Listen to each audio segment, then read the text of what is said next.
Hello everyone, I'm Joseph Foster Nolinga Biwole, representative and country director of DFAD in Madagascar, Comoros, also covering Comoros, Mauritius and Seychelles. I'm here because I'm part of the East and Southern Africa division, and my director is moderating. You are here because you just direct agriculture, right? Good afternoon, Right Honorable. My name is Polycarp Igathe. I am Chief Growth Officer for a 100-year-old company that converts agricultural commodities into fast-moving packaged goods. We're headquartered in South Africa. We're looking to invest, and that is Tiger Brands. Thanks. Yeah, my name is Gerald Mahinda. I'm the CEO of a new setup that has been launched called Dance Africa. And our objective is to consolidate the FMCG business, starting predominantly with East Africa.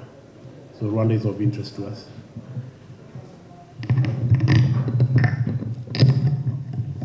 Your Excellency, good afternoon. Good afternoon, everyone. My name is Apollinaire for Tropical Livestock Genetics and Health. And as you heard, I'm also the incoming director of the International Livestock Research Institute in Nairobi, Kenya. Thank you. Good afternoon, Right Honorable. I'm Canisius Kanangiri. I'm the Executive Director of the African Agricultural Technology Foundation. We are based in Nairobi. Good afternoon, Your Excellency. Arne Cartridge, Head of Global Initiatives with Yara, a large fertilizer company. Honorable Prime Minister, my name is Simeon Ewi, and I'm the Regional Director for System Development at the World Bank. Like Apollinaire, in 6 months I will be the Director General of the International Institute of Tropical Agriculture and CGIA Director for Africa. Thanks. Thank you, Excellency. I'm Jean-Pierre Karabaranga. I'm the Ambassador for Rwanda to Senegal, covering the Mali, Guinea-Bissau, Cabo Verde, and the Gambia. Good afternoon, everyone. I'm Geraldine.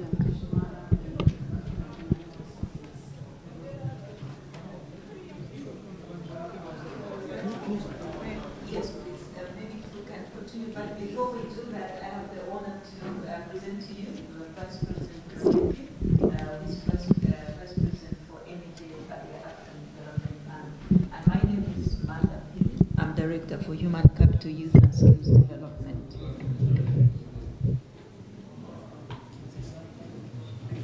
My name is Linda Majelis Banda. I'm the board chair for the CGIA.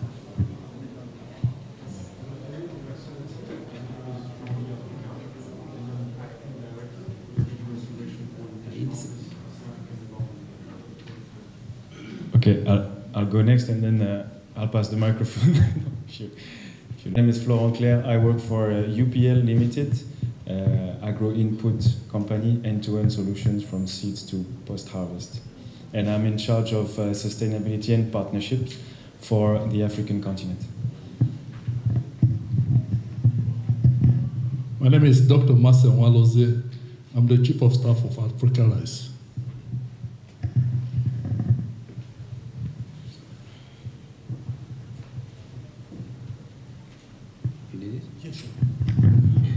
Hi, Your Excellency. I'm Richard Ofurimanti, a Division Manager for Agric and Rural Finance of the African Development Bank. Hi all, GB Diang. I'm the Deputy CEO for Senegal Delivery Unit. Hi, Your Excellency. I'm Sidignon, and I'm the CEO of Econ Capital and Investment Fund.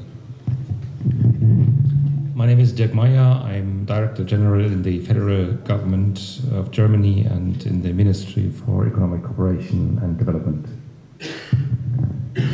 Good afternoon. My name is Annegret Al-Janabi from the German Embassy in Dakar.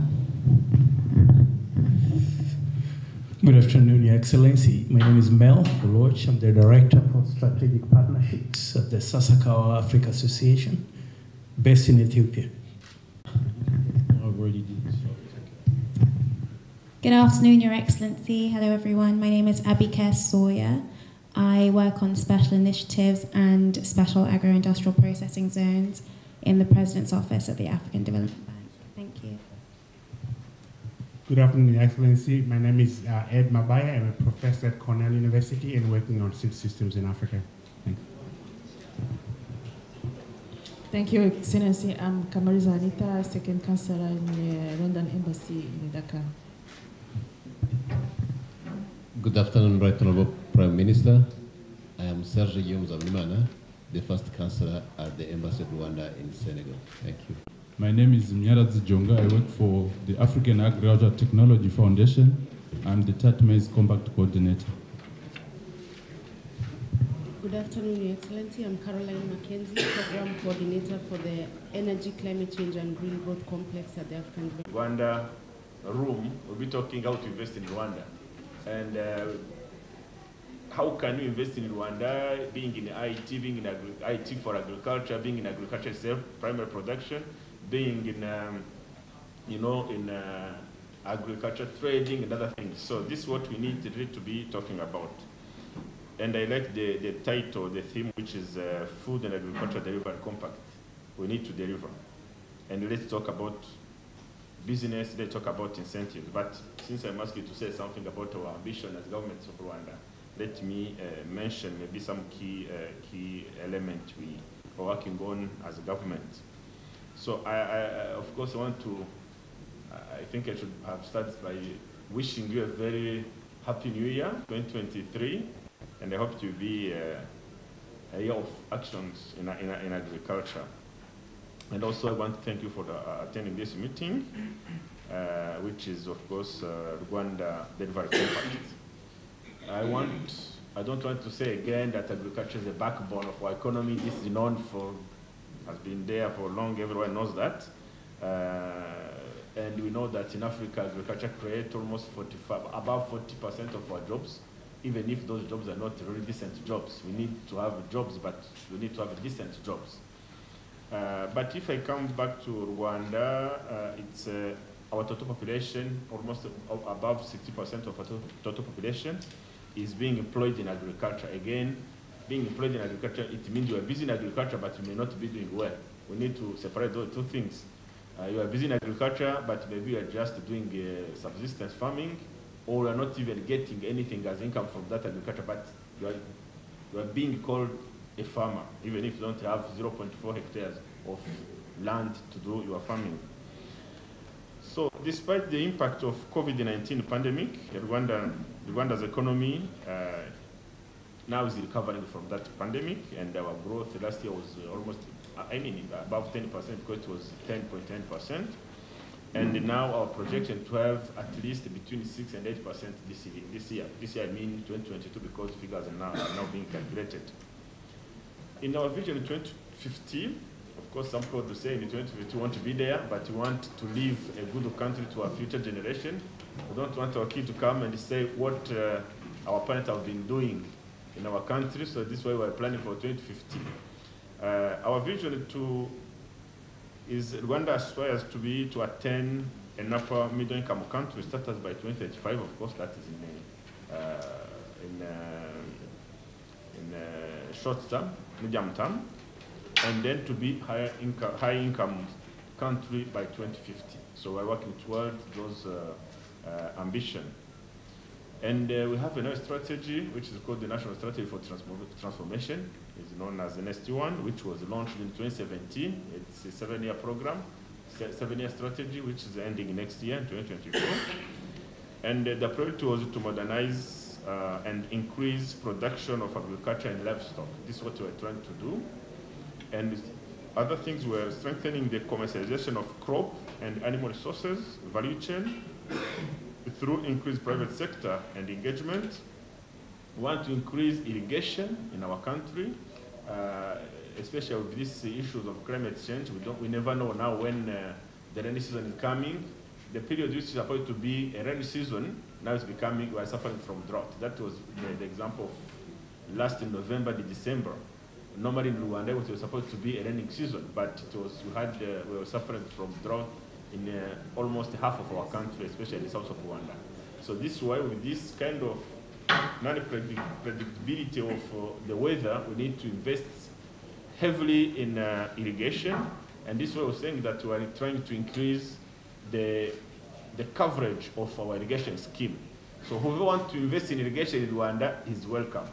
And you get all incentive we want as long as you're helping us to manage our water, because irrigation is about managing water resources. And we are also investing, want to invest in climate, in general in climate mitigation. And also we want to invest in agricultural mechanization, because we have been doing our agriculture in a traditional way, even where we have enough land. The techniques we are using are not really very productive. We are also trying to invest in fertilizers production. We have been importing fertilizers, but we want really to have our independence in terms of production of fertilizers. Of course, it's a process, but we have started, and we'll be launching our first fertilizer plant, in July this year, so in 6 months from now. But that will be a small portion. So whoever wants to invest in fertilizers, you are welcome also. Want to really to be independent, self-sufficient in terms of fertilizer production, as you have done for seed. Now Rwanda is independent in terms of seed. We no longer import seed from outside now. That was achieved in the season A 2021, which means by December 2020. And we want to be also self-sufficient in terms of fertilizers.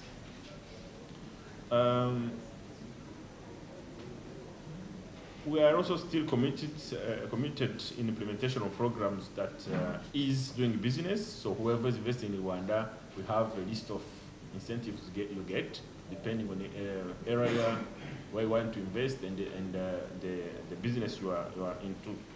You want to invest. So my request now to private entities is to present. Here present is to privilege Rwanda as an investment destination. We have been saying that, and it's for those who have visited already Rwanda, you know how Rwanda is a beautiful country, great weather, but also in terms of business, it's a great business destination. So, and for those who haven't been in Rwanda, please come and visit. They spend like 1 to 5 days in Kigali, then you spend another 5 days out of Kigali, out of the capital city, then you see how investing in Rwanda is very good. And you'll be having a team telling you about all incentives you can get if you decide to invest in Rwanda, not only in Kigali. So now I am told that there is also a presentation which is going into details to talk about investment in Rwanda and agriculture in general. I think I will stop here and let other people speak, because as I said, I don't want to be speaking a lot, because it's not a speech time, it's more discussion, business-oriented discussion, and then, seeing what can be done and the partnership between Rwanda and you investors who are here. Thank you. Thank you very much, Right Honorable Prime Minister. I think you all can see that Rwanda is ready to do business. The Right Honorable has just decided that he doesn't want to give the normal speeches, and he wants to hear more what you can do, or how you can be able to complement the government of Rwanda in achieving its objectives.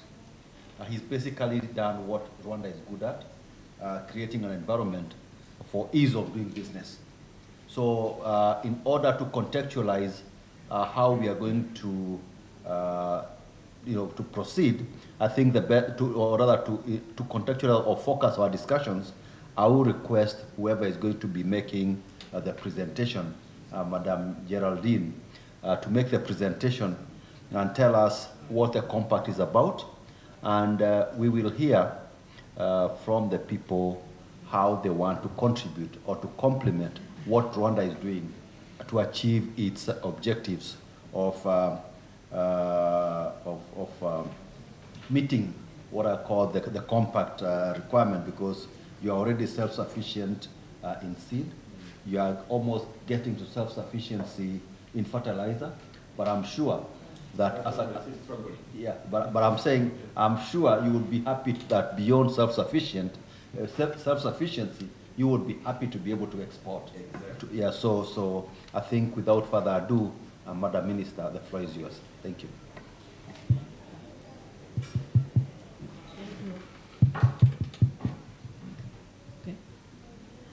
Thank you, Right Honorable Prime Minister.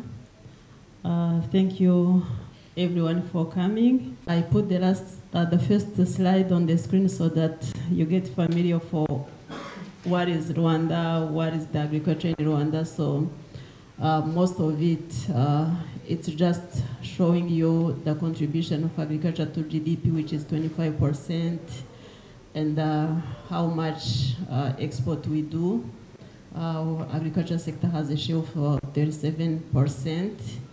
And since we are speaking of food sovereignty, the last data is showing that we do assess our households, because having sufficient food in the country doesn't mean anything. So mostly we go deep into the people households and check how food secure they are. And the last we did was 2018, and we were at 81.3% households food security. So that said, in this compact, we want to show you what are the policies and strategies that we are implementing. I think everyone who had looked at Rwanda has seen that we have a vision. We used to have a 2020 vision, but now it has passed. We did a pretty good job, but now we are looking ahead on what we want to be in 2050.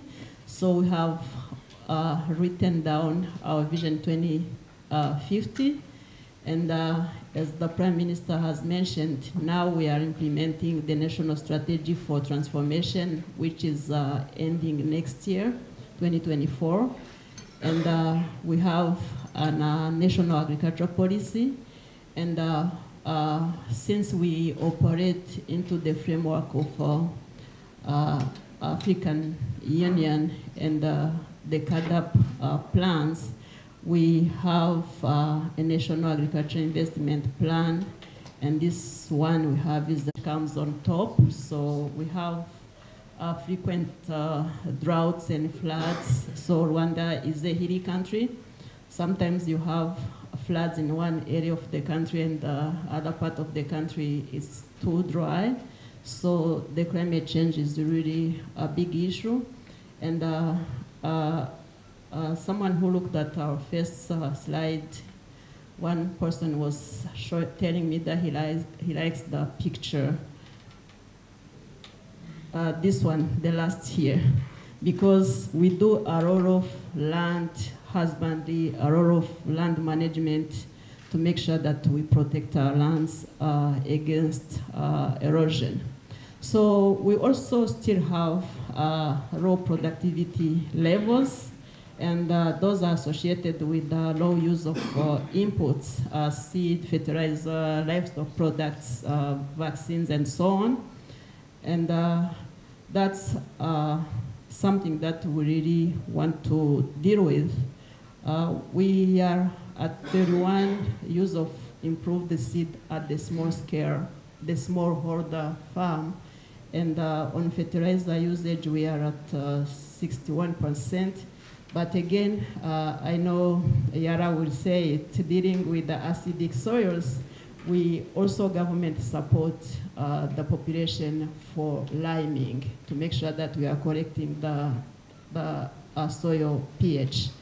We do still have post-harvest losses, which varies between 4 and 15% depending on the commodity. So you may find that probably on maize we are 9, but probably 15 on tomatoes. So it depends on the commodities.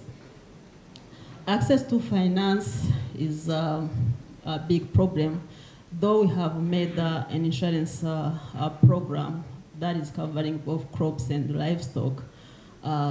And the government provide a matching grant of 40% for farmers who are taking up the communities against the losses, but also to try to incentivize the financial institutions to venture into that, because we use the technology, the cheap air tags, so that the insurance companies can monitor the movements of the livestock so that they can be confident that this is what is happening, and if there is a loss, it's really transparent. We still have less, we need more processing companies, especially the packaging companies. So that's an area that is really still at the infant stage, but that is promising. And still we provide almost everything for someone who wants to invest in R&D.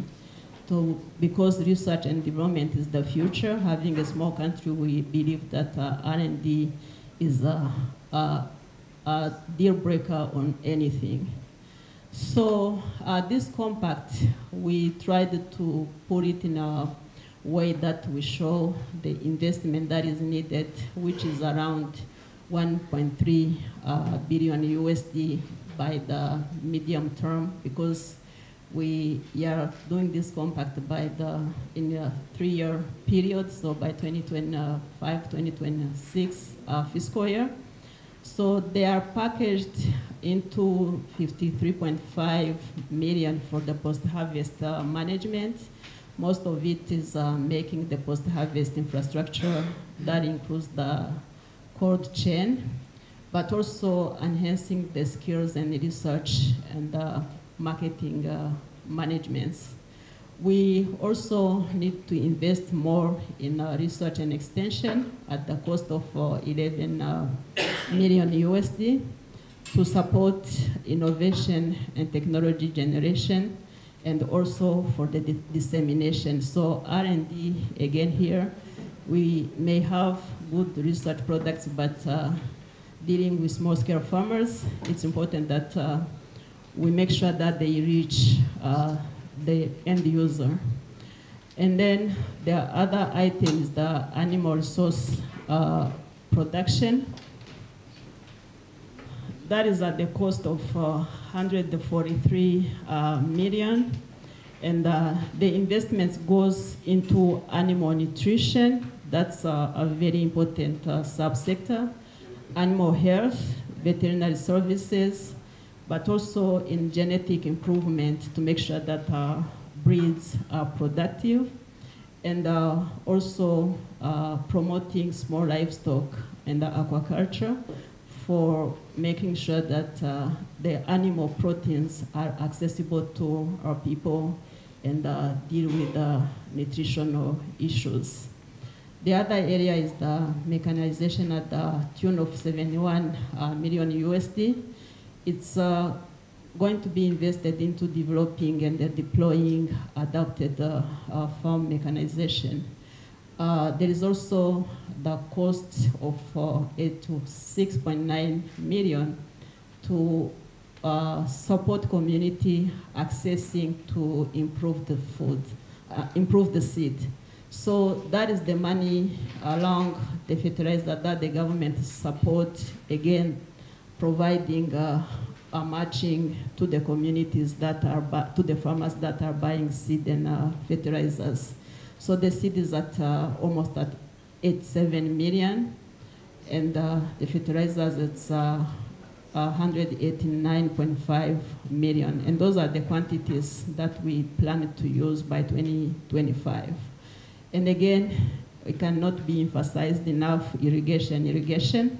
So we are targeting to irrigate 784 hectares of irrigation at the cost of 580 million USD.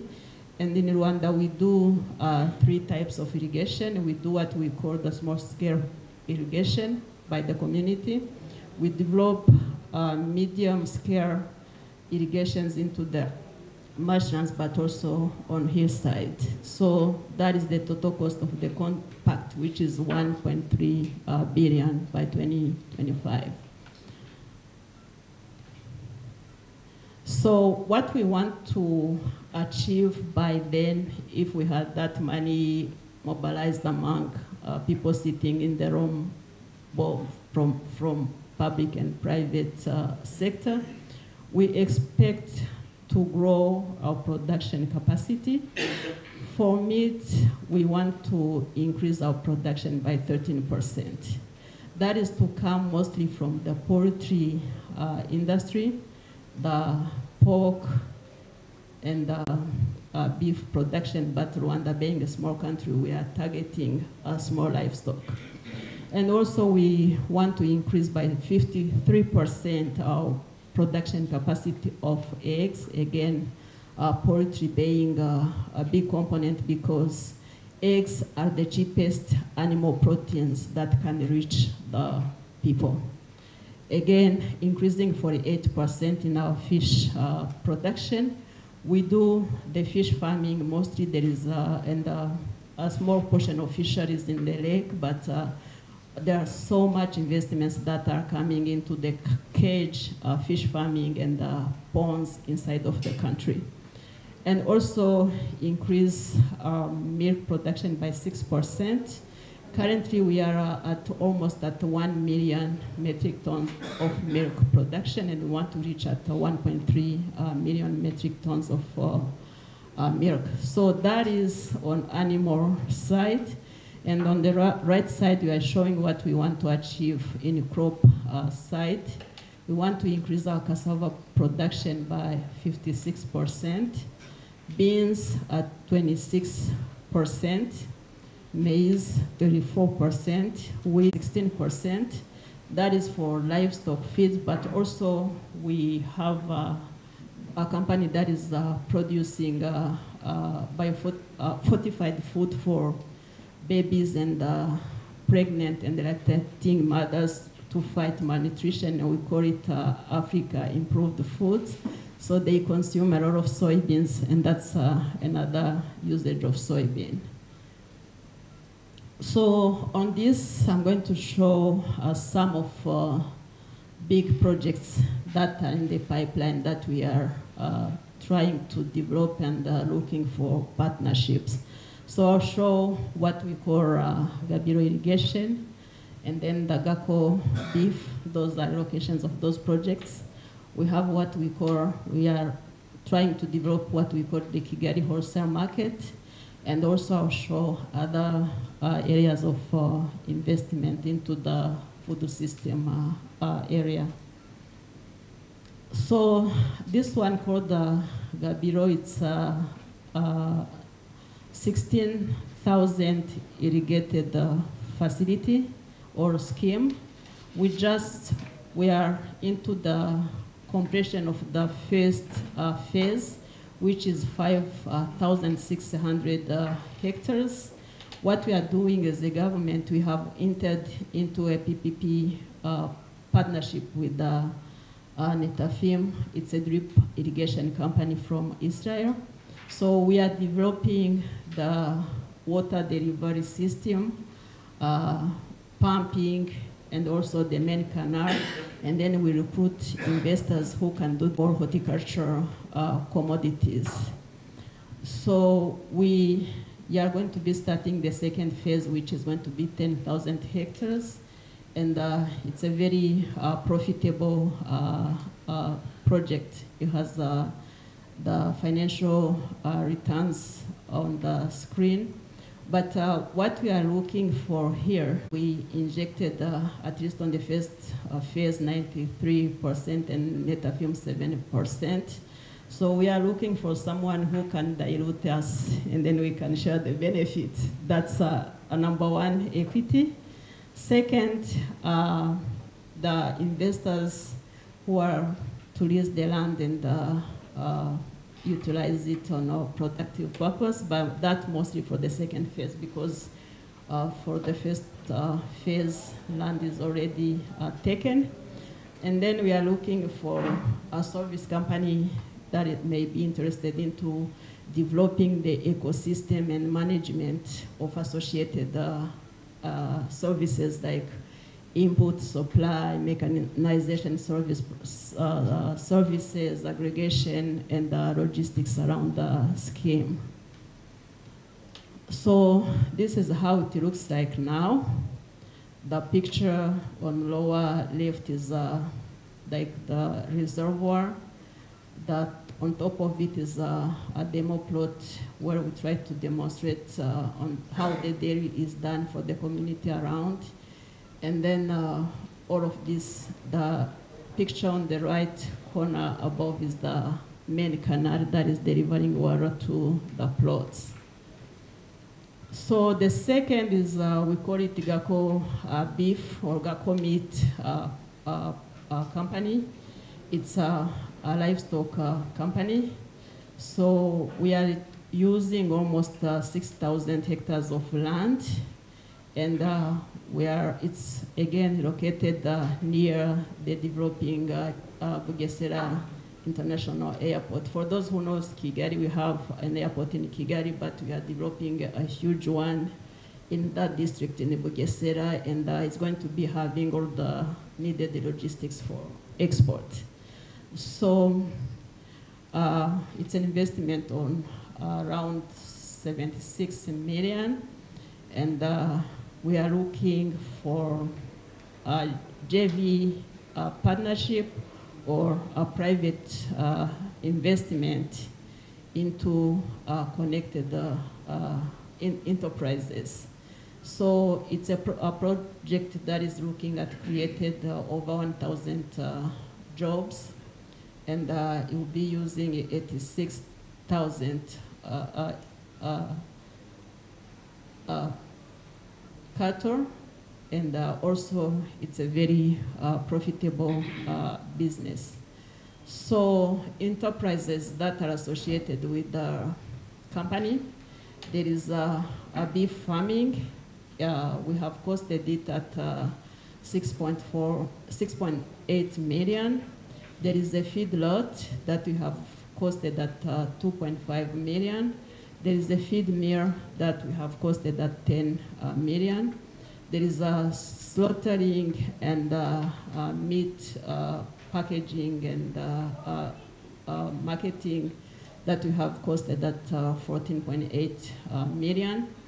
And then we expect to develop a tannery that is going to be 6 million. And again, as a government, we have provided the roads, electricity, the main irrigation. Those are complete. Now we are into the development of in-field irrigation. Again, anyone who can come and dilute us will be super happy. So, you think someone who can dilute us must be people to think that there is a problem, not diluting us. Someone who just want to invest and buy shares, you know? Sure, yeah. I mean, we have invested a lot of money there as a government, so anyone who can take an equity into the business will be really happy. Yeah. These are other areas of investment into the food supply chain. We are looking for investments into the animal feed facilities. We have some, but it is still, we need more. We are looking at, we are working with the company, and we are developing an alternative source of proteins for animal feeds, because using soybean is now going to be sustainable and it's very expensive. So we are developing a project that is going to be producing using insect-based proteins to be into the mix of animal feeds. We are also looking at investment into the livestock value chain. That's again production and processing and everything associated with it. And also the construction of storage facilities and vaccines for livestock. For the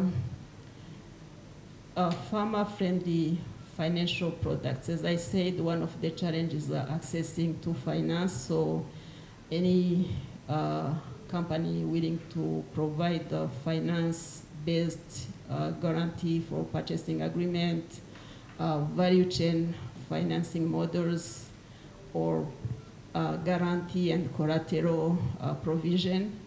And there are communities in Rwanda, they do a lot of village saving and loan schemes.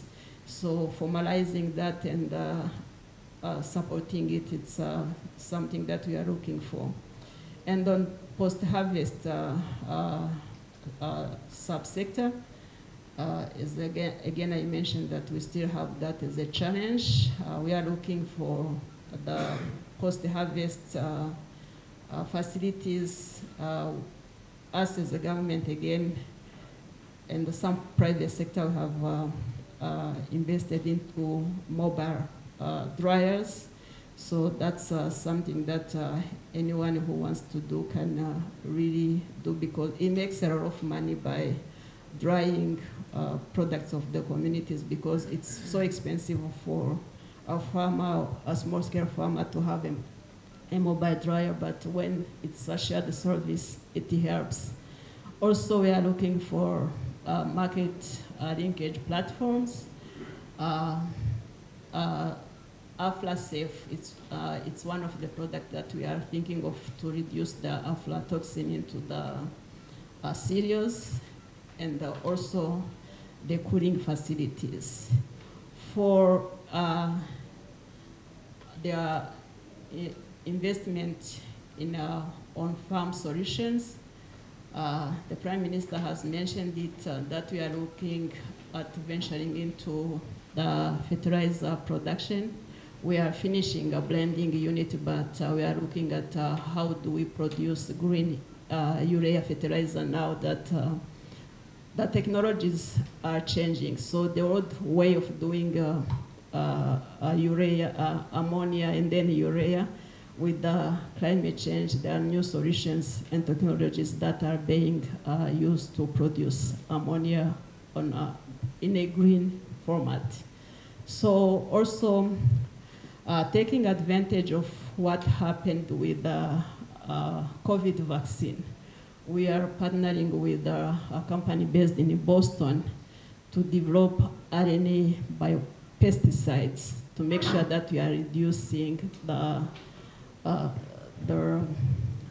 spray of chemicals into the environment. So we are looking at green solution using RNA biopesticides.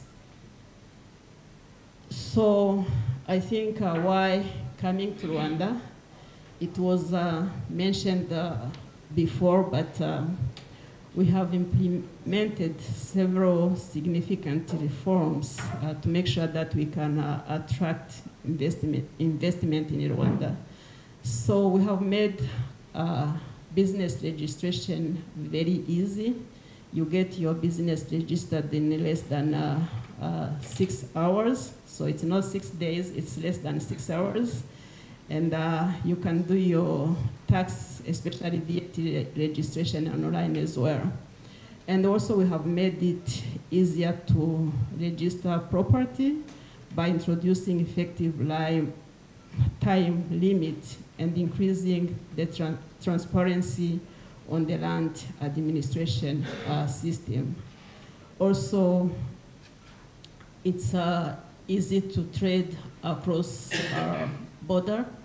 I think the first slide we were showing how is Rwanda, but I'll show you how many population that you can reach by investing in Rwanda.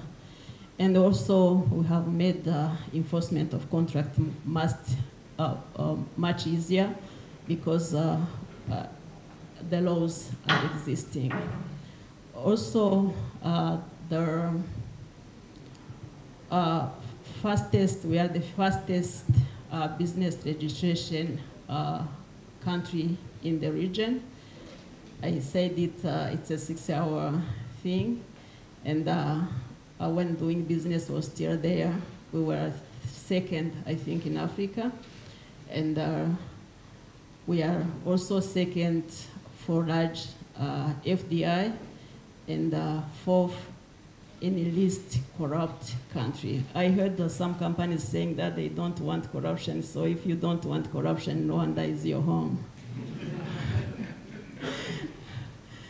Yeah, so what we provide... Should come actually on the first slide.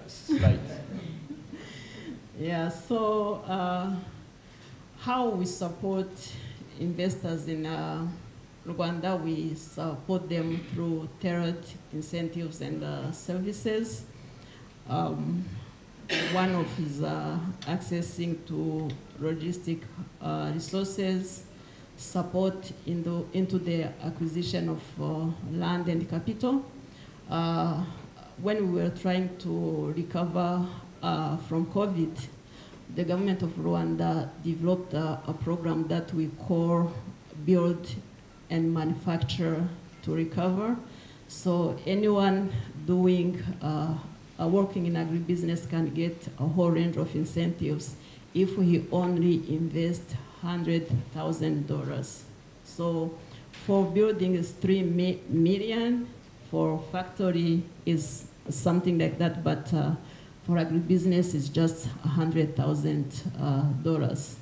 And we have a dedicated team to help, made of the Rwanda Development Board, but also the line ministries. We work together with the Rwanda Development Board to make sure that our investors are supported. We implement free of charge business registration that I have said it. No restrictions on foreign ownership, no restriction on capital flows, and depending on the sector where you are investing, we have a 50% CIT reduction. We have accelerated the depreciation rates, import duty exemption on almost all agricultural machineries and inputs. So that's something that we have the ones that are into the company laws, but also we have a way of waiving and providing additional tax waiving depending on demand. And again, the VAT exemption on agricultural inputs and livestock inputs.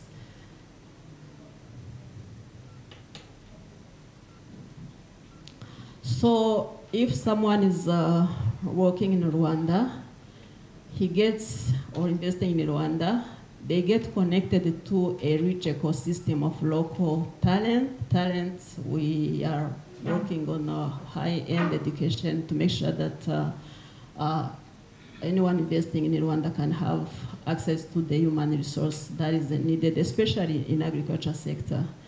And we also have committed institutions to help. We get education in our universities, and of recent, the government of Rwanda made a new university.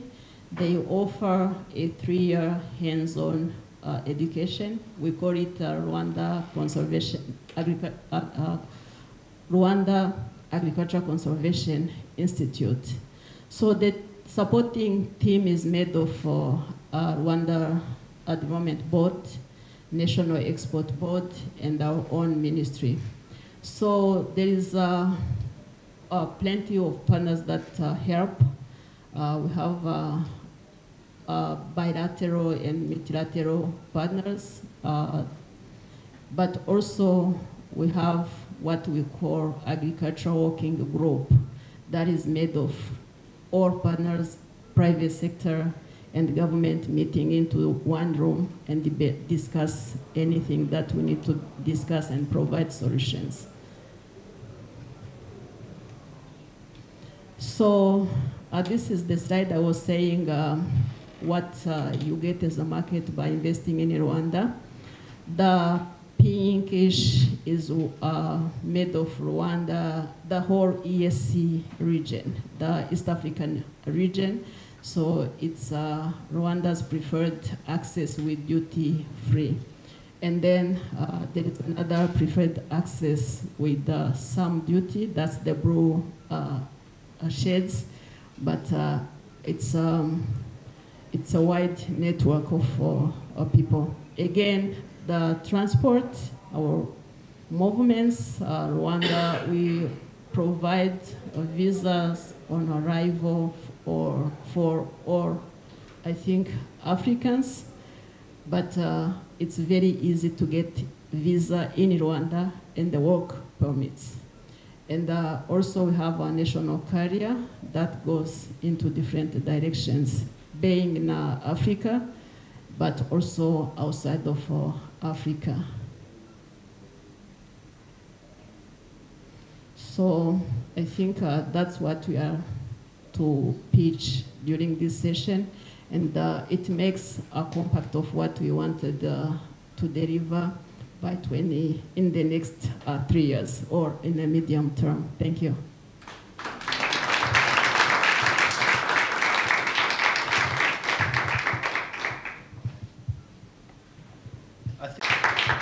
I think the Right Honorable Prime Minister and Minister Geraldine have done a tremendous job in explaining why we have such a big audience here. I think they've laid the lay of the land as far as Rwanda as an investment destination is concerned. They've clearly articulated what the compact, the 1.3 billion compact, comprises of. And I think the rest is for the people around the table to see what area they would want to intervene. I know I'm not from Rwanda myself, I'm from Kenya originally. Oh, I look like Rwanda. You never know. The borders are porous, so you never know. But the one thing I wanted to say is that I can actually attest to what the Right Honorable Prime Minister and the Minister have said. I did, in my previous life before joining the bank, I did a lot of business in Rwanda, and I can confirm what they've said in terms of the environment for doing business in Rwanda. It's very, very facilitating. So I don't want to water down what they've said by trying to add anything. So the floor is yours. I think if you just lift up your hand, I'll call on you. And the areas that we want to see is to see how can we be able to complement Rwanda to double its productivity? Are we going to be able to support them in terms of research and development of pipeline of climate resilient technologies? To what extent will the private sector chip in and take advantage of the environment that has been so articulately been described? What can we have in terms of alliance of financial players to support financing the agriculture and food investments? And of course, we will be interested to hear of any support towards infrastructure and logistics. I have in mind here the special agricultural economic zones, which the bank is very keen on. And finally, how are we going to support Rwanda to develop the markets for the produce that they are going to make? I think before we start, I think we have the Honorable former Prime Minister of Ethiopia. Maybe I give you the first stab. We hear what you are doing and how you can be able to support Rwanda. Thank you.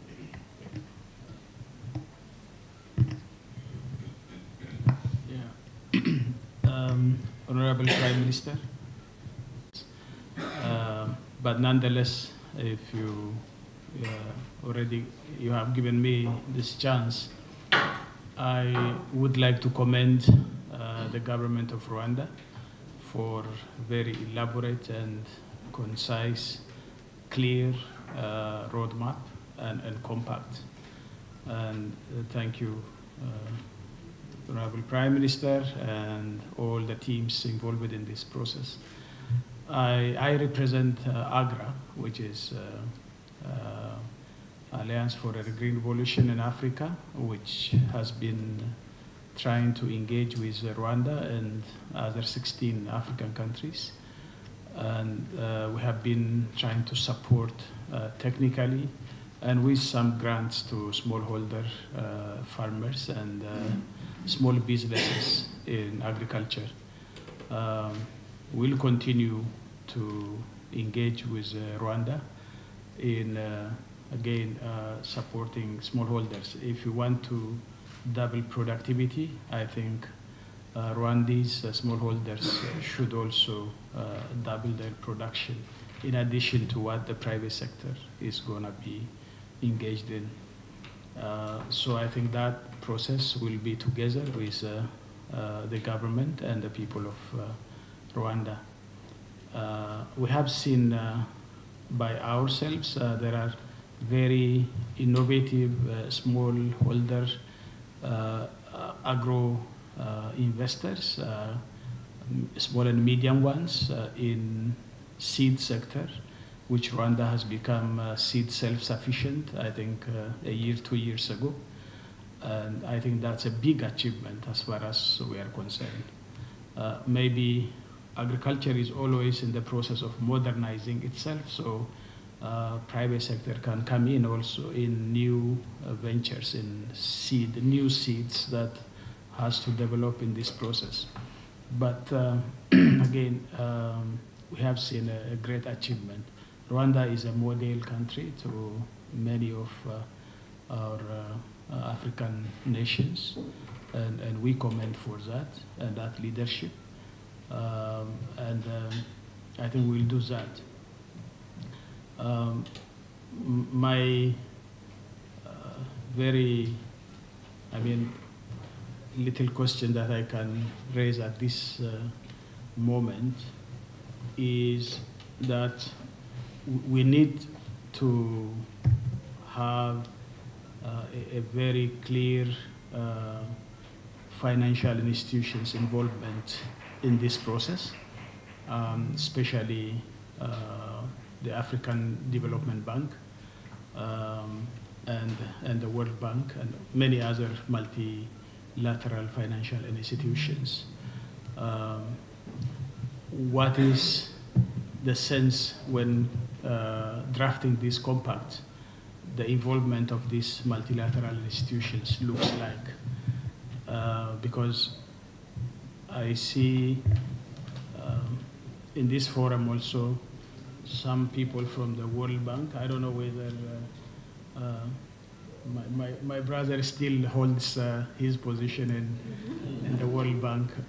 I know there is a coordinator from the African Development Bank. Rwanda needs this support. What is the clear signal that these institutions are giving to implement this compact at this moment? I think if we have a plan, then we need a concrete kind of engagement and promises that we have to see from the multilateral institutions. In addition, I want to also learn the financial institutions in Rwanda itself. There are some African as well as domestic banking sectors in Rwanda, and their involvement in this process, and how has it been streamlined while drafting this compact. So having said this, apart from that, I think I'm pretty sure, as the record shows, that Rwanda can deliver on this compact. I'm very sure that this can happen. I thank you. Thank you very much, Honorable former Prime Minister of Ethiopia. I think let's take the questions. I said, please introduce yourselves, and I'm business mind oriented. So please, when intervening, indicate the level of commitment that you want to contribute towards the commitments. Thank you. Yes, please. Thank you very much, Mr. Chair, and thank you very much, Right Honorable. My name is Hiroshi Hiraoka. I'm a senior advisor of the Japan International Cooperation Agency, And firstly, I have to apologize for leaving just after my remarks because I'm invited for the session with the Mr. President, President Adesina. But let me just briefly explain the intention of the JICA for the Rwanda's agriculture sector. Firstly, we have the three pillars. One is the irrigation, second one is nutrition, and third one is coffee value chain. And for the first one, in the last 7 years, we have provided the grant of about $33 million for the irrigation development, and which is now being followed up by the technical cooperation on the production technologies and the water management capacities. And secondly, for nutrition, we have just finished the third disbursement of the $91 million for the development policy lending. And then this is now also followed up by the technical assistance of the agriculture sector, water and sanitation sector, and education sector, so that the impact of that lending is proliferated. And finally, we are trying to continue. We are in a process of the technical assistance of the coffee value chain project, and then we are going to continue so that the branding is strengthened for the market, especially to the Japanese market. So I really have to apologize for leaving, but thank you very much for your attention. Thank you very much. Yes, please. Arne Cartridge with Yara, Your Excellency and Honorable Minister. We've been a partner with you since we established office in 2015, and the initial focus was very much, to build capacity. So at the moment we have 6 warehouses operated in the different regions, which implies that agro-dealers or farmers could actually get access to fertilizer within a day. And I think that, and then also continuing training agro-dealers and farmers. So that's our, very much commitment. I think going forward, we want to do even more on soil analysis and mapping. So, the clarity on actually applying the right type of nutrients to the right soil conditions. We also heard earlier about, including liming and acidic soils, etc. Continuing the training, we've trained more than 100 agro-dealers, and, I think that's an important program to be continued. Developing demonstration plots. Last year we had 260 crop clinics and with more than 1,000 farmers going through that. And also research on not the least in link to the fertilizer registration. I think the ask from our side is on liquidity. So obviously financing the subsidy program and payments to us and other suppliers. But also the capacity of local banks, so they have foreign exchange of dollars, so help in the whole distribution.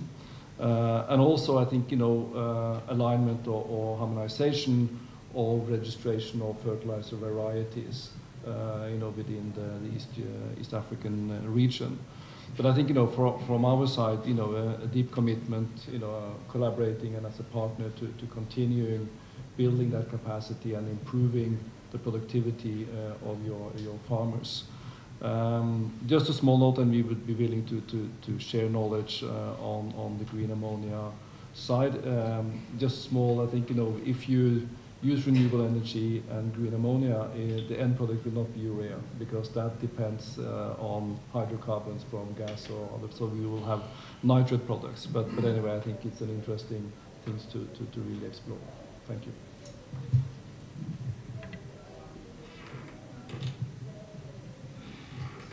Proposal on irrigation, which I think is critical and important. And although I cannot make any, how we work, any commitment here, but I can also say with a lot of authority that the World Bank is very much in this business of supporting irrigation.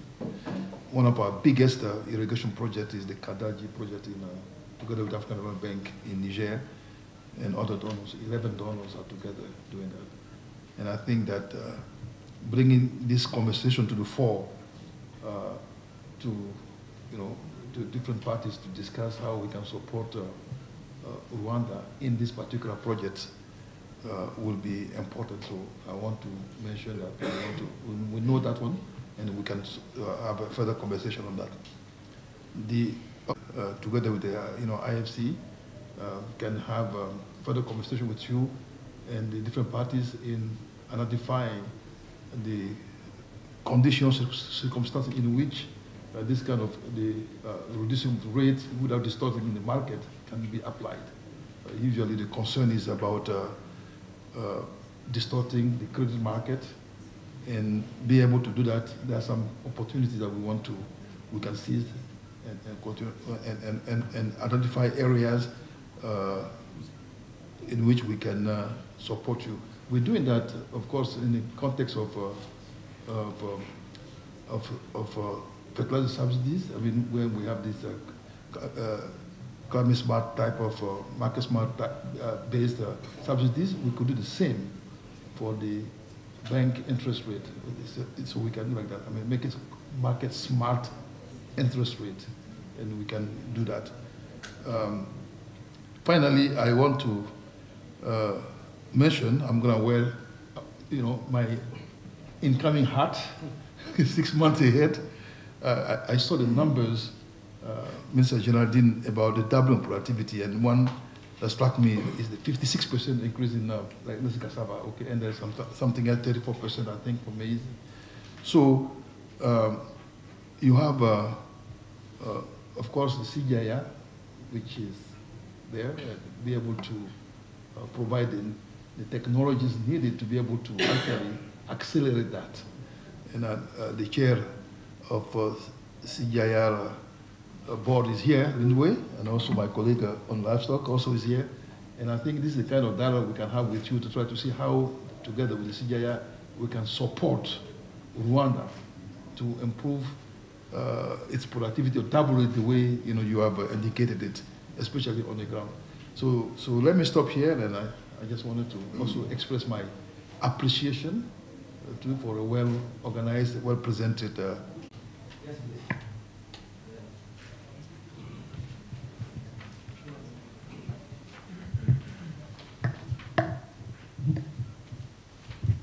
Thank you, Excellency and Madam Minister. I'm Richard Ofurimanti from the African Development Bank, Agricultural Rural Finance Division of the bank.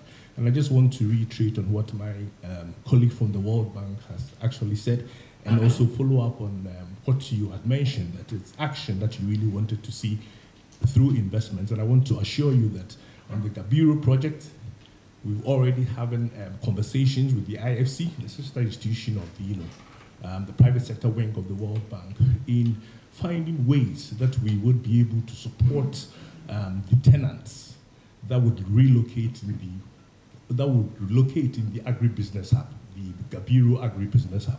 So we are looking at risk sharing facility structures so that we are already discussing to see how best we can be able to finance the tenants through commercial bank lending.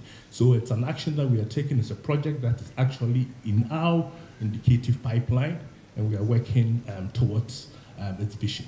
The second one, of course, is the beef project, and that I think is new to us, and we'll definitely follow up in Rwanda through a business development mission, definitely to speak with the Rwanda Development Bank board. You might start with the Minister of Agriculture. I'll start with the Minister of Agriculture, of course. They're working together on that project. It's a huge project too. Sure, to definitely get more information around that and see how best the African Development Bank from the private sector wing can support the project. Thank you.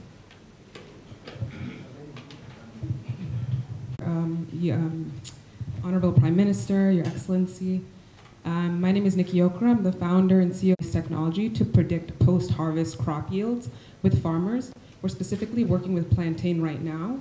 Our technology is climate smart in the fact that we use wind and weather patterns. Yes, artificial intelligence. I apologize. I know. I'm lucky I know it, but I'm not sure if everyone here knows it. People want to know what it is. You know, we were using the S and A acronym earlier to talk about agriculture, so I thought I would just throw it in, Okay. Sorry about that. We have an artificial intelligence and machine learning based platform that we use for crop prediction, post-harvest for farmers, specifically focused on plantain right now. And our technology is climate smart in that we look at weather patterns to determine whether trees are knocked down, what yields would be. We also geolocate these farmers, and this helps with traceability of the product so we can understand what's happening with the inputs and what's happening on the ground. We're also going to be integrating direct payments to help with ease of use for farmers to be able to have access to capital and for us to be able to lock in pricing with them as well. Plantain is actually one of the major crops that's harvested in Ghana. And it actually produces 62% of the world's plantain comes from Africa.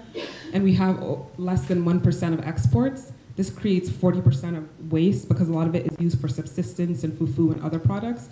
And we believe we'll be able to generate over $6 billion in revenue by converting a lot of this waste into actual products. And we created a finished product working with our farmers. This is a line of plantain crisps. We're able to export it to the US. We had Facebook in the US as the first customer. And we think we can scale this in addition to other products into US and other export markets. And to give more context into Shaku Foods in Ghana and what we're doing, our country had one of the worst performing currencies this past year. And so the ability to get FX from finished products is not only going to be able to get farmers more money, but it's a great way to secure our supply chain, especially since there's so much waste. And we're actually vertically integrating and building these things in market, these things meaning these chips and other products. And so we're hoping to use our technology not only with plantain, but with cassava and other crops, because our farmers are intercropping with cocoa and other products, other crops. And so we hope that if you are interested at all and would want to see what we're doing on the ground and how that helps improve efficiencies and get better economies of farmers, it's actually a great way to know what's coming out of the ground, because we've talked a lot about fertilizers. You talked about 65 kilograms, kgs per hectare and moving to 80 kgs. And once you improve your yields, you're gonna have a lot of waste if you're not able to manage what's happening on the output front. So being able to predict that, you can have better production runs, whether it's going into cassava for fufu, maize, and other finished products. Shaku Foods technology can help you streamline that so you can get better volume, reduce waste, and actually export delicious finished products to also improve FX and get your farmers more money. Thank you. Apologies for being late, so I missed some of the presentation, but thank you for your time. Do I assume that you will be investing in Rwanda? Because that's my role today. But we'll improve over, I'm just kidding. We're looking to partner from a technology standpoint and potentially through grants, through other financial institutions that we work with that are US-based. So we can move. Yes, exactly, yeah. Thank you.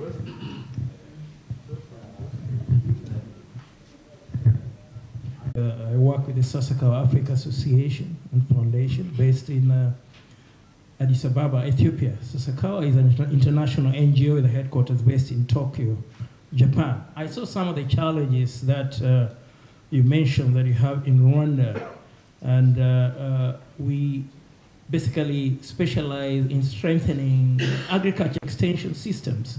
Right now we work with 32 universities in Africa to train agriculture extension personnel, primarily from the Ministry of Agriculture, to strengthen their systems and upgrade them to be able to get them to do further than that. We work across the entire agriculture value chain. And we do work with these extension personnel who've been trained to work with them very closely on the ground. Well, Sasakawa has been credited with agriculture transformation in quite a number of countries in Africa, especially Ethiopia, Nigeria, Uganda, and Mali, where we have very strong country programs, but we also work in other countries, about 12 other countries. Now, we put a lot of our effort in special niche areas. One of them is we've developed very innovative extension models, which some of them have been adopted in the national extension plans of quite a number of countries in Africa. And we use these extension models effectively to scale up technologies to improve agriculture productivity. We take technologies which have been developed by other research and development institutes to scale. That's what we specialize in. Now, in the post-harvest sector, we're one of the few organizations in Africa which is quite specialized in helping to reduce post-harvest loss.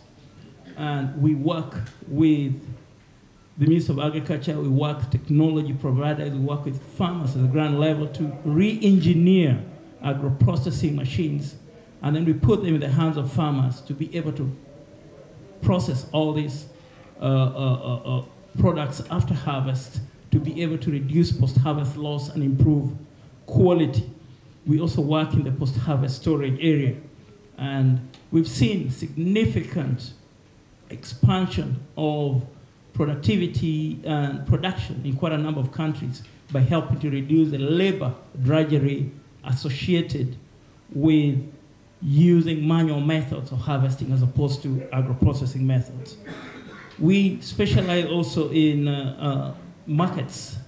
We do a lot of training to bring farmers to get them to work, to change their attitude to work in farming as a business enterprise. So we improve access to markets, improve access to inputs, seeds, fertilizers, and agrochemicals, and ensure that everything we do, we work together with the Ministry of Agriculture very closely to engage in agriculture transformation in all these countries. Lastly, what we do best is creating rural enterprises.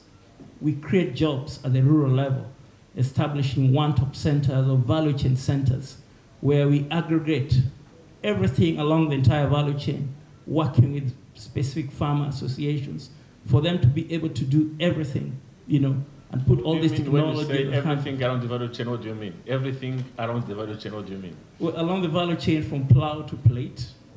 So we establish one-stop centers or value chain centers, as we call them. Everything is done. Okay, like for plowing services, access to inputs like seeds, fertilizers, and agrochemicals, agro-processing services after harvest. And then we link all these farmers to markets to make sure that all their products are purchased through the one-stop center or value chain center. And then they sell them to the market. How do you link those people to market? Do you build feeder road? Are you investing in the road construction, for example? Can you construct a feeder road or just talk? No, we don't construct feeder roads. These are governments basically are responsible for that. But we... Because it's talking about connecting people to the market, how do you do? It's a very interesting conversation, but I want to understand what happened, what do you do in practical? Oh, let me put it this way. We link them to markets. Yeah, so that farmers have markets. Yes, we approach markets. Then we get our farmers... as a case study of what we want to do in Nigeria, basically for the youth. Reason because I represent a large number of youth within the agricultural ecosystem, and that is where I play effectively. And because we believe that for this generation, it's only technology that can actually be used as a tool to drive more youth inclusively to see agriculture as a business and as a career. And because of this, we've developed some models around agri-tech platforms, developing e-learning platforms for agriculture where students can jump in and learn around the entire value chain on any at all, i.e. agricultural marketing, i.e. distribution, production, processing, anything at all. We've developed that on our platform. But regardless of that, the reason why I came here was because of you. Reason because I'm also an author of a book called The Rise of Digital Agriculture.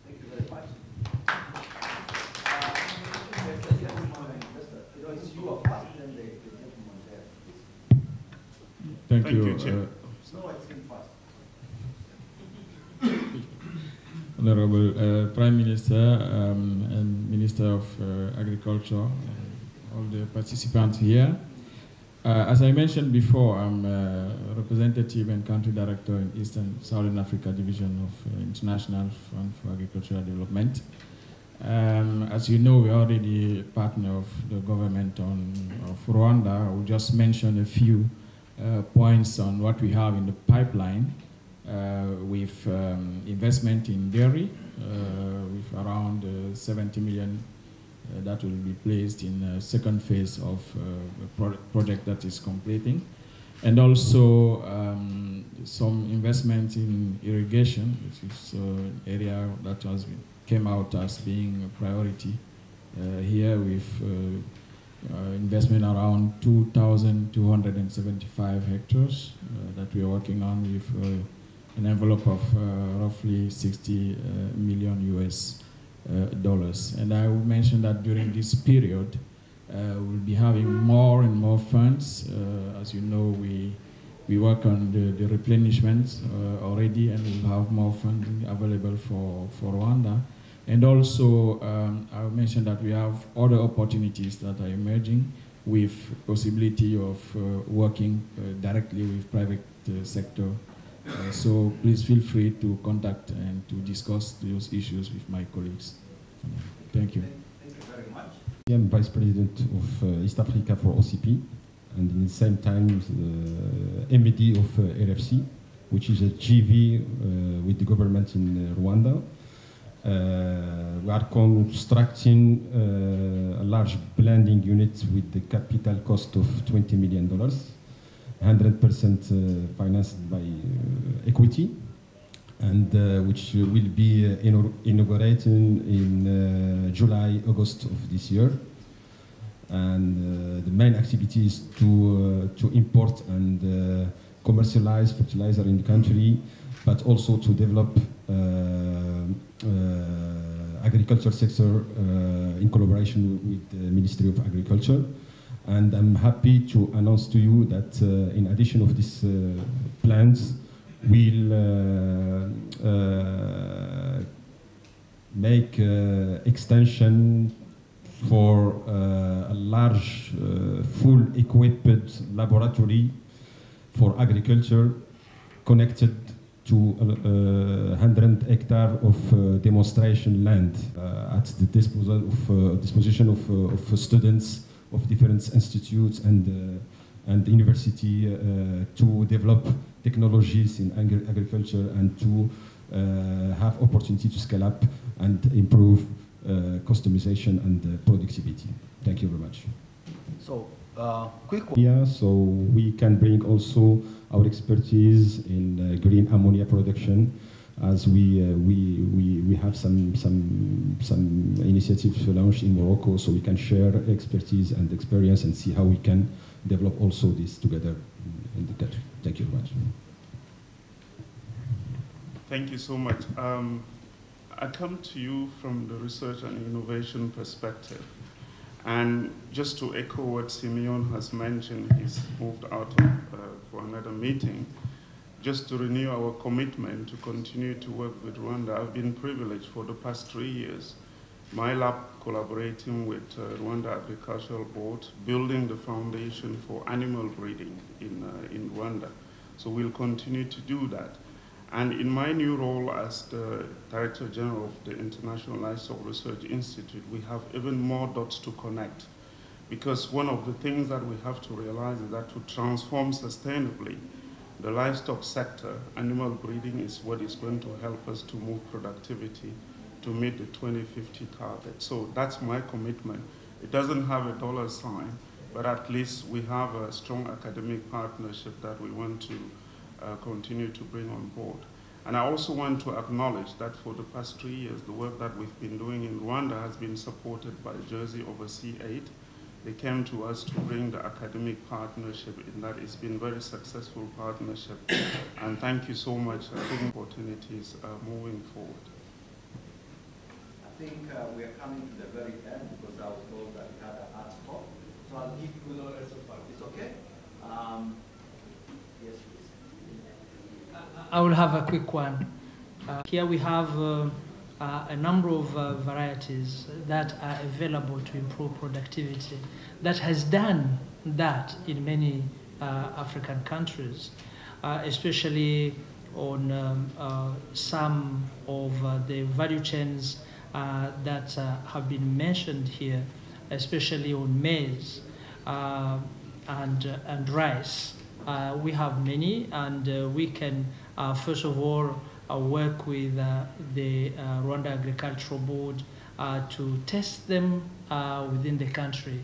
And then we are also experienced and very much equipped in providing capacity in the seed production systems on those, and also in biotechnology, in case the country is interested, is one of the options that we would support, both in bringing it and in testing it and bringing it to scale. Currently, in the 5-year strategy that we have developed, we want to bring all these to commercialization, but at a large scale, so that we can reach out not only to smallholder farmers, but also to medium size. So we have a number of experiences that we will be very happy to bring to the country in this effort of achieving the wonderful vision that Rwanda has. I thank you.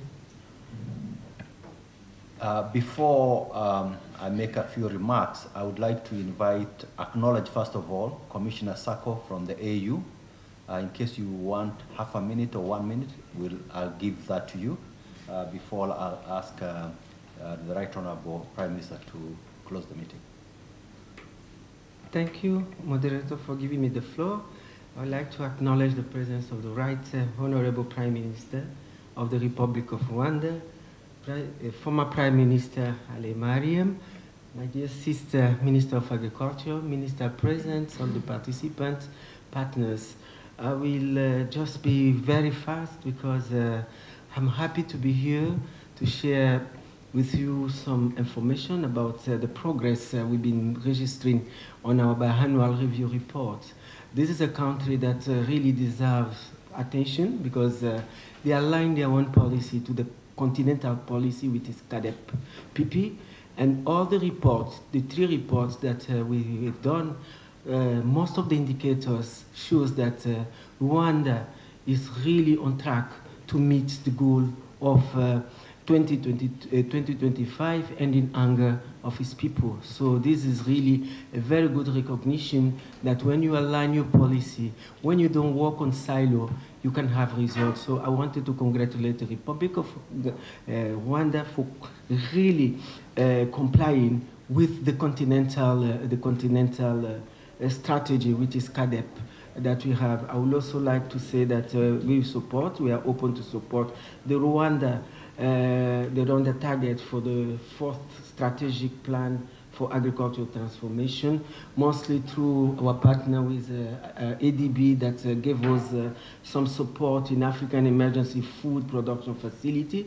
We are working with them in this difficult time we are facing due to the Russia and Ukrainian war, the scarcity of cereals. So we have this plan for 4 years. We are going to really support Rwanda. Rwanda is one of the beneficiary countries, and I have all the full support from the EDB to follow up the monitoring, evaluation, and really make sure that the beneficiary, who are the small-scale farmers, are benefiting so that they can produce the cereal. And that our continent also should feed the continent, and we should not be dependent on just one country of 43 million people that is feeding 1.5 billion people on the continent. I would also like to introduce former Minister of Gabon, who is coordinating on behalf of African Union and ADB this program of $1.5 billion that IFDB put on our access. I thank you. I thank you, Excellency.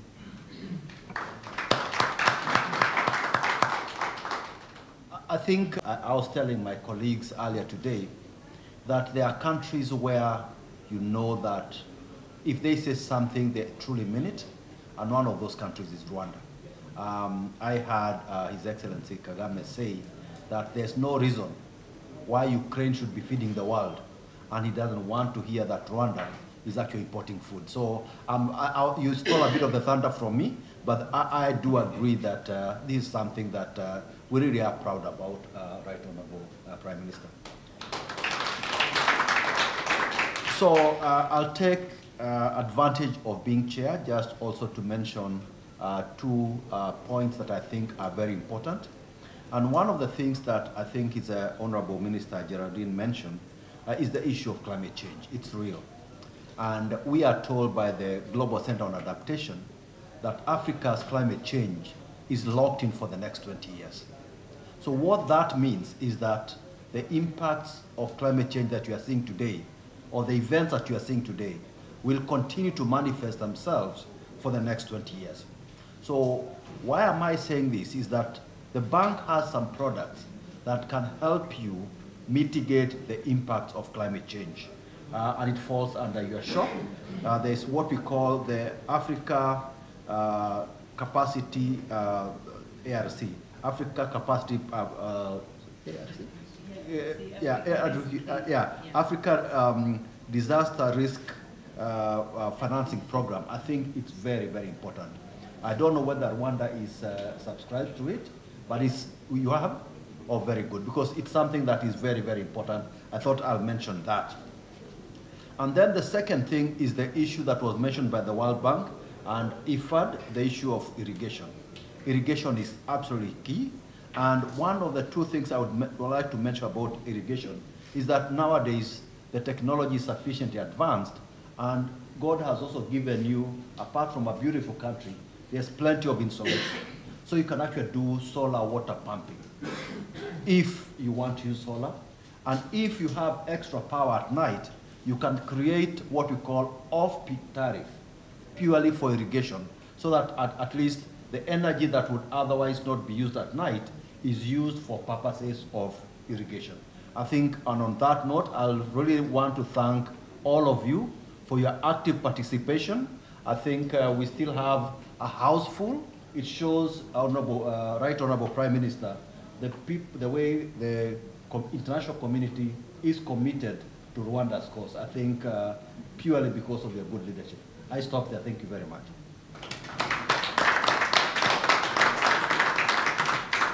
Thank you so much. I think people are here because they love Rwanda, and they want to tell you that Rwanda loves you too.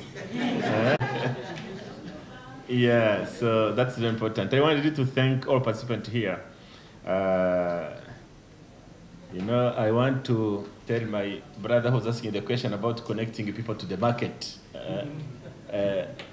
Sometimes I ask a tough question because I'm a former lecturer of economics and agricultural economics specifically. So sometimes when you talk about connecting people to market, they want to know what to do specifically. And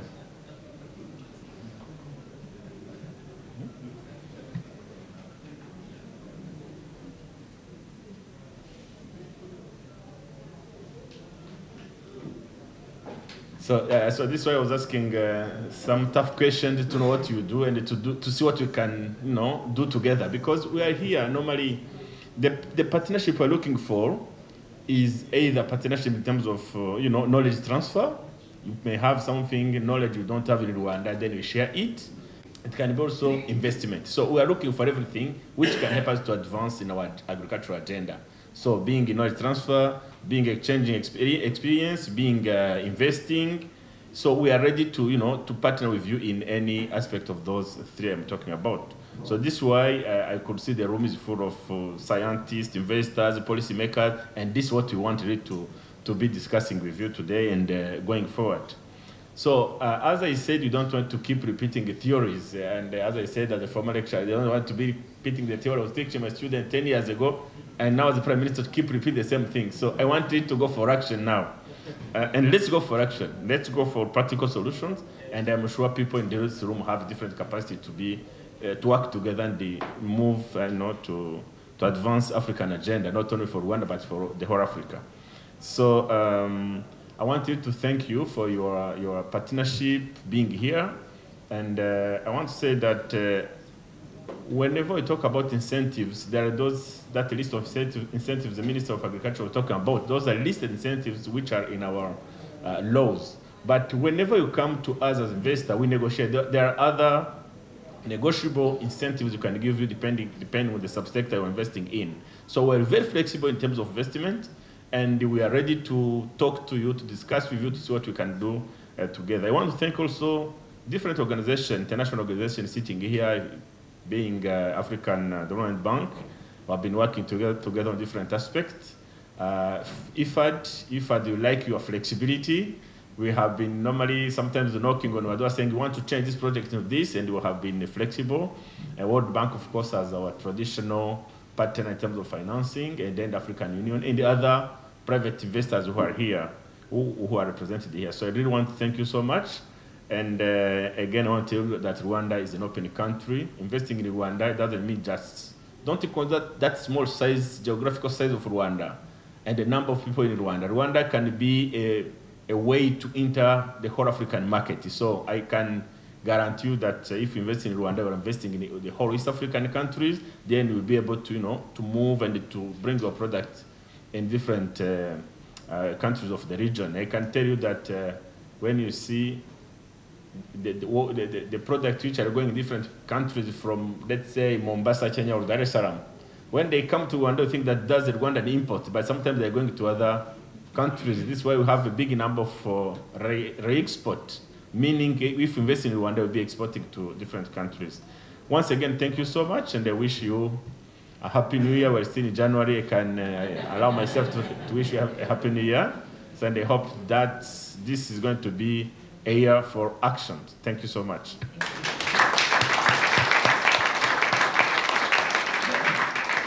So lastly, we will come back to you, Honorable Prime Minister, along with the Minister, for what we are going to do post-Dakar and what institutional structures we'll need to set up to actualize the compact. Yeah, thank you very much.